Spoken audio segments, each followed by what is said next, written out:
Hello again this morning. It's been interesting the comments received on both channels regarding what I'll describe as old age pension. It's rather ironic that, as always, people will, no matter who they are, but if they're American, they will justify everything. They will seemingly think that they're constantly got all the answers to everything. It's obviously a hot potato for them. It's not something they can have a genuine discussion over. I raise the issue that in America, the system set up for people who want to retire, or should I say reach the age of retirement, which is in fact 67 like it is in Australia. They also have an ability to draw down their retirement and start it at 62.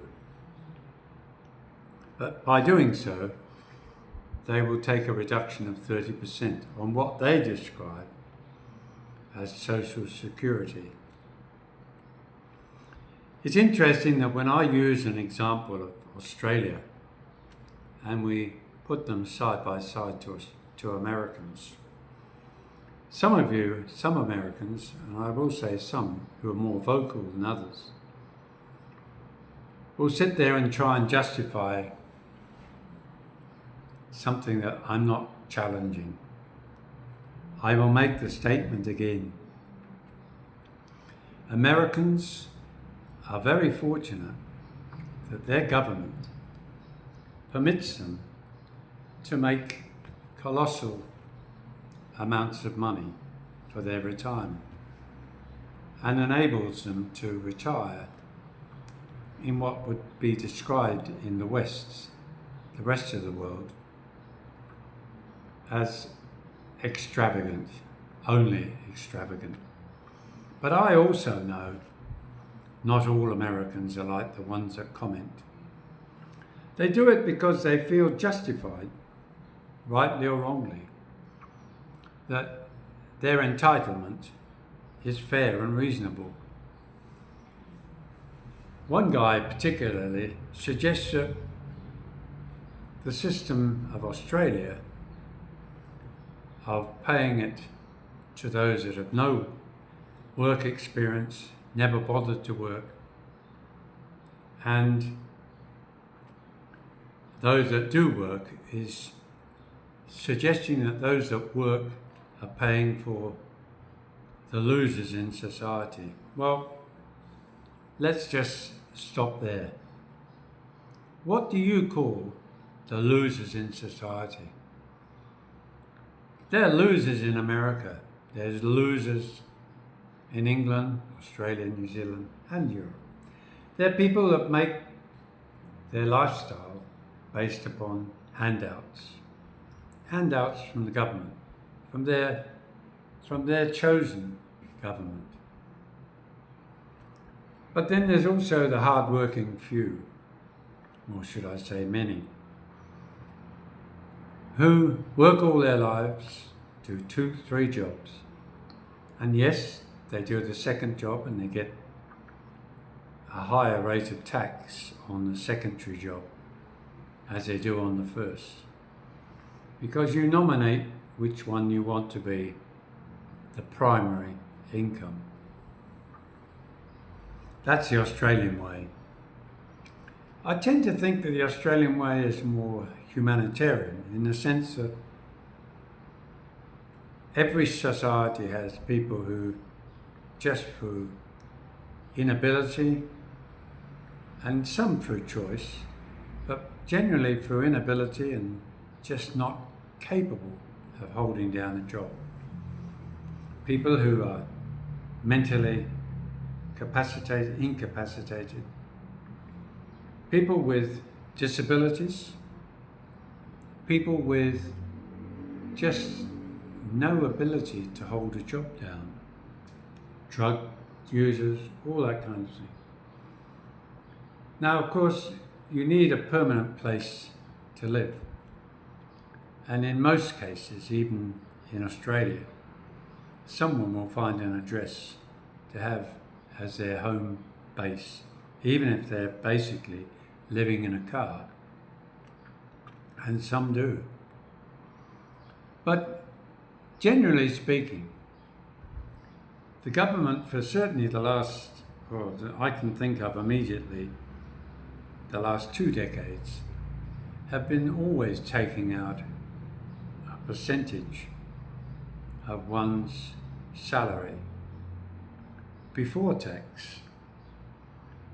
And initially, I think it started at 3%. I believe it's gone up higher now. But it's put aside supposedly for superannuation. Not only does the employee pay that percentage, but also the employer matches it dollar for dollar.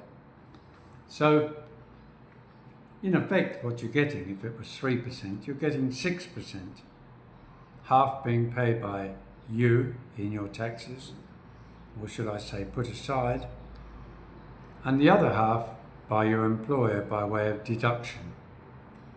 It's the law. They can't work their way out. If you're self-employed, you still have to put that levy, as they call it, is deducted by your accountant. And that seems a fair way of doing it, because if you have no means of income and you're purely living on Centrelink payments, which is in effect the government organised social welfare system, then that's all you have. And I can assure you it doesn't give you a lot of money. In terms of percentages of the average weekly earnings of an Australian, I would say it's got to be at least half of the lowest paid worker, maybe even less, maybe a third. But the government, in its wisdom, says, well, that's the essential level that most people can at least feed and house themselves and clothe themselves without any more assistance from the government. That doesn't include, of course, people going to Salvation Army to buy cheap clothes, used clothes, food banks to make up the shortfall in their groceries.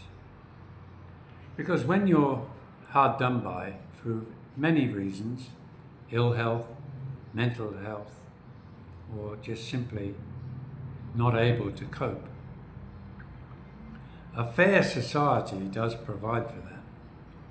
And I would imagine that even in America, the system does have a similar setup. Where the problem lies in trying to get one's message across is in not being able to understand the concepts of other countries. I never said that I know everything about America. I would be crazy to think I did. But the concept, just on the face of it, that you can have multiple means of saving for your old age is wonderful. Same applies in Australia, New Zealand and England. Many people are what they call self-funded retirees. But in most cases, any welfare or social security payment, in other words, a government payment to you, in Australia is based completely differently from that in England. The same in New Zealand. It's based upon the reality that you've been residing in Australia for a certain number of years, which gives you then an entitlement to apply and maybe be given a pension. It's not automatically rule of thumb that you get it. A millionaire, for instance, in England can still get Social Security, or we might call it old age pension. But it's completely lost if his accountant shows that he has not only got enough money to support himself and assets to that effect. It may well be on paper paid to that millionaire, but I'll guarantee you there'll be no benefit by the time the taxes are done. But with a good accountant, I'm sure there's some benefit. Whether it's fair or not is up to the individual to decide. If you're a struggling individual who've worked really hard in your life and never really attained much in terms of assets, then you may feel it's unfair. Just like if you consider you've worked your butt off in America, putting aside certain amounts of money from your salary or your wages or your capital income, then you may also believe you're entitled to what you've got. Who can say? But what it does show is that the response to it shows that there's a difficulty in understanding where I'm coming from. I'm trying to show you that in America, it's an astronomical ability. There is an astronomical ability for the average individual to benefit all around in their retirement. I mean, for instance, if you injure yourself in Australia, they have what they call the Accident Compensation Commission. It doesn't automatically mean that you will get anything more than the initial hospital bills paid for. But you can, in time, apply for a pension. In other words, compensation payout. They may take many, many years to obtain. And some people gain enough money to almost buy a house freehold. And they do.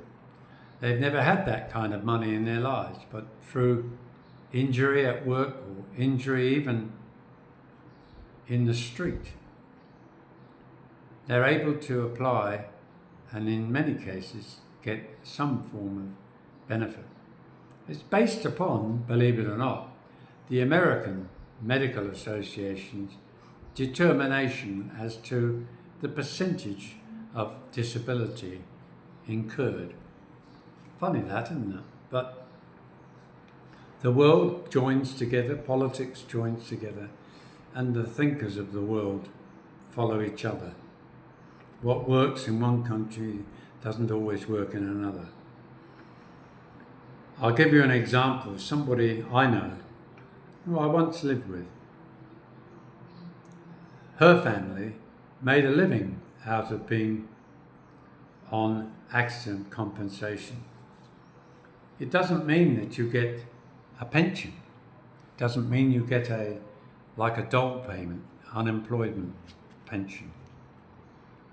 It means that you can't even get a disability pension. Because, yes, you can get a disability by claiming it. It doesn't automatically mean that that's going to be your income. But it's all tied up in little bits of rules and regulations. And what seems a good idea at the start can be then a spider's web to try and sort out. For example, she injured her back, supposedly, at work.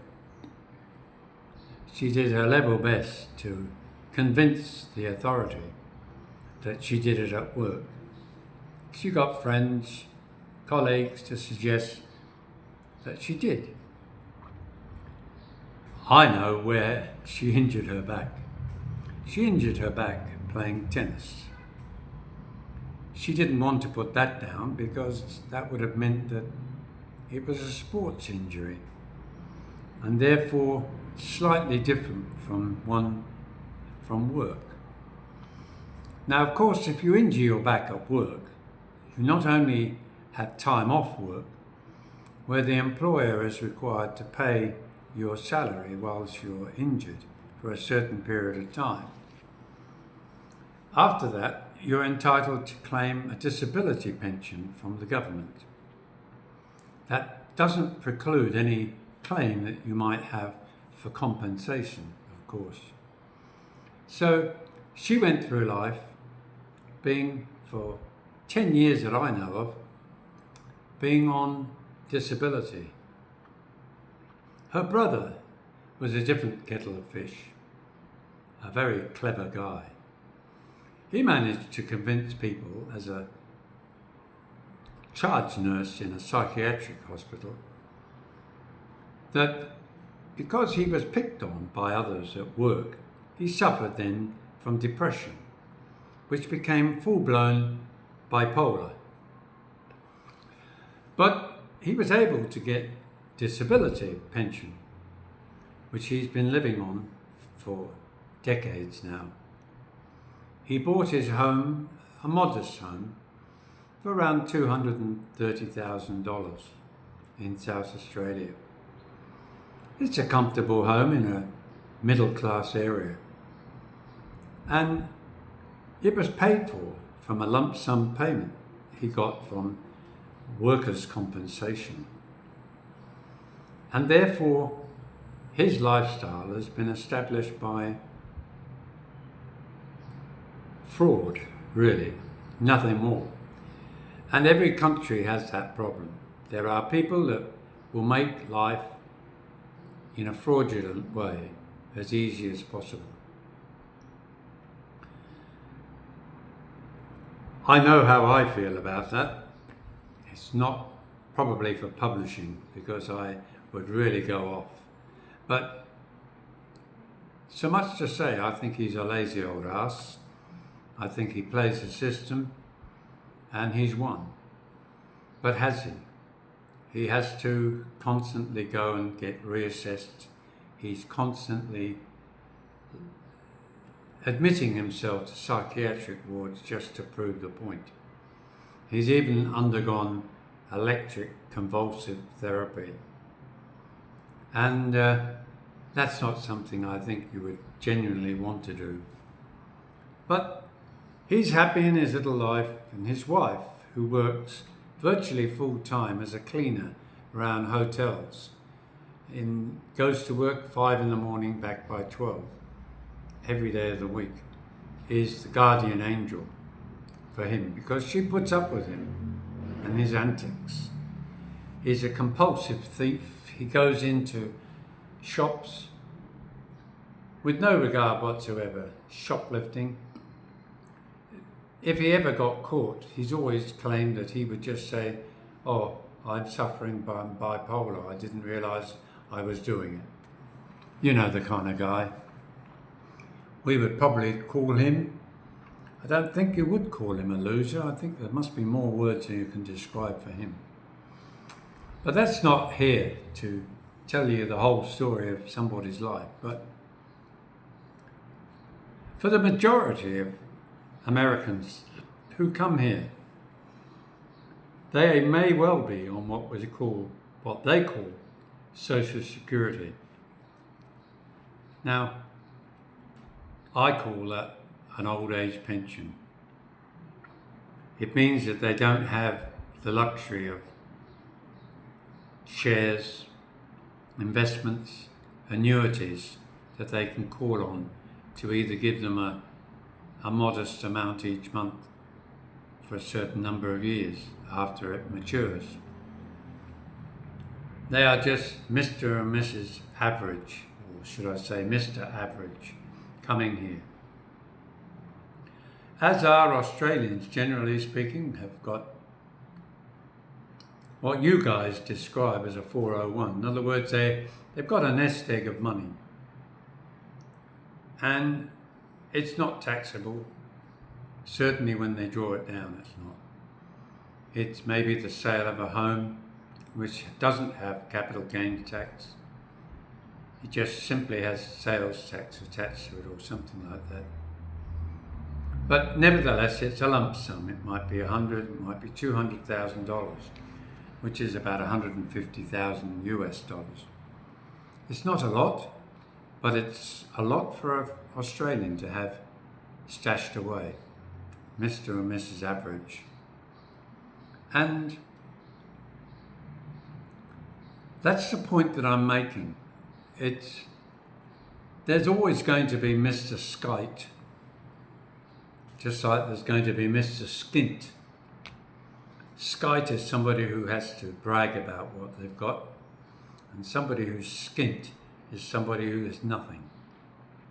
And I tend to think that there's more people coming here, not just from America, who come here because they don't have much, because what they do have is enough to set them up here from Australia or New Zealand, here in the Philippines. And good on them. But there's a guy who,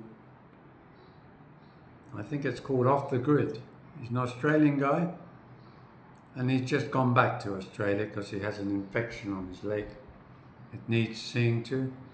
And he also has, unfortunately, fallen foul of an investment company that's gone arse up.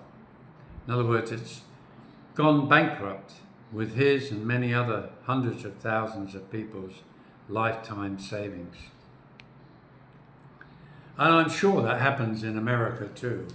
And knowing that the guy who ran it maybe ends up in jail if he's lucky or unlucky, it doesn't really help you when you see him living maybe in the lap of luxury, driving around in his Ferrari in northern Queensland seaside resorts.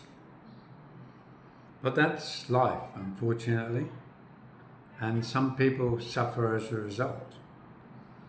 So I really don't think it's a good idea to tell everybody about how much money you have got. Whether you're able to walk away with $5 or $10 or $15,000 US a month to spend here in the Philippines. The only question it brings to mind is, why therefore would you choose to come and live in the discomfort of a third world country with that kind of money when you could be happy in your own? And the only answer to that I could think is two. One is that you're married or living with a Filipino and your intention was always to come and retire where she could be with her family, which is great, I understand that. But the second one, unfortunately, is the seedier side, and that is that you can come here, you can do your own thing, and maybe not be found out, because you have enough money now to be able to live that life, and nobody would know unless you get caught. Now what I'm meaning is that there's a lot of sleazebags out there, not just from America, from Australia, from England, from New Zealand, no matter where. And a person will do that regardless. But just remember, whilst you've got all that money, and you no doubt will always say, oh, John the British expat, or John Grumpy Brit in the Philippines, he's just envious, he's just jealous. I haven't got a jealous bone in my body. I'm happy with what I've got. I don't need to tell everybody what it is. I don't need to show you my four-wheel drive to somehow infer to you that I'm doing well. If you look behind, I don't look like I'm living in a nipa hut. I'm certainly not renting this place, and therefore you can judge me on what you see. That's if in fact you need to. But unfortunately, the silent majority of Americans, English and Brits get on with their life. And yes, they'll go through learning curves, they'll go through readjustment to life living in the Philippines, as much as they might speak English. you will discover that speaking English isn't the main prerequisite to living in the Philippines. It's about understanding how to live here and how to be happy. And that's more important than knowing how much money people have got and what is clearly an upside down, sideways, crazy system that operates within America. No other country in the world would allow such disproportionate gap between a retired individual. Sure, there's a difference between getting the benefit of being unable to provide for your old age, and for those that were fortunate enough that they earned sufficient money or had a job that paid a large amount in a retirement plan. There's a million miles difference between that. It's like comparing the likes of your neighbour who maybe is living on the smell of an oily rag with that of Oprah. There is no comparison. And guys, if that's what you think is important in life, to tell everybody, then I don't think you're going to fit here properly into the Philippines, because sooner or later people are going to get tired of listening to your bold, brass attitudes. You know, if you're going to come here with all your money and you're going to be happy distributing it amongst your family and your neighbours, quietly, discreetly, I take my hat off to you. But if you're going to come here and try and convince everybody else that we're all losers because we can live on 1,000, 500, 2,000 a month US dollars, and that doing so we're barely able to survive, then guys, get back on your bike and disappear. I hope you have a lovely day. Bye now.